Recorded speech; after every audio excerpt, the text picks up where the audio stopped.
تا حالا به این فکر کردید که 5 تا کتاب تاثیرگذار زندگیتون چی بوده؟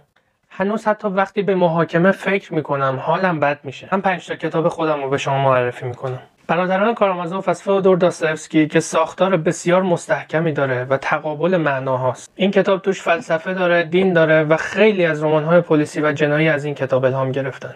بیگانه آلبر کامو، من 7 بار این کتاب رو خوندم و هر بار برام تازگی داره. خود من درست عکس شخصیت مورسو هستم، اما این رمان کم هشت تونسته پوچی رو به نحو احسن نشون بده که شاید سرآغاز زندگی باشه.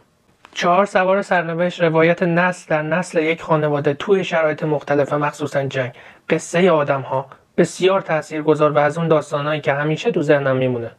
هنوز حتی وقتی به محاکمه فکر میکنم حالم بد میشه. اما این کتاب رنج بشر رو لخت و عریان روبروی من مجسم کرد و به من بدون واسطه نشون داد که محکومیم به زجر کشیدن و چقدر بی‌دلیل داریم زجر میکشیم. و پنجمین کتاب، تهوع ژان پل سارتر، از اولین کتاب‌هایی بود که خوندم، ولی انقدر باهاش همزاد پنداری میکردم که انگار خودم شخصیت اصلیم. با این کتاب نه تنها دور و برمون ناآشنا میشه، بلکه خودمونم دیگه خودمون رو نمیشناسیم و تو این سردرگمی باید دنبال معنا باشیم.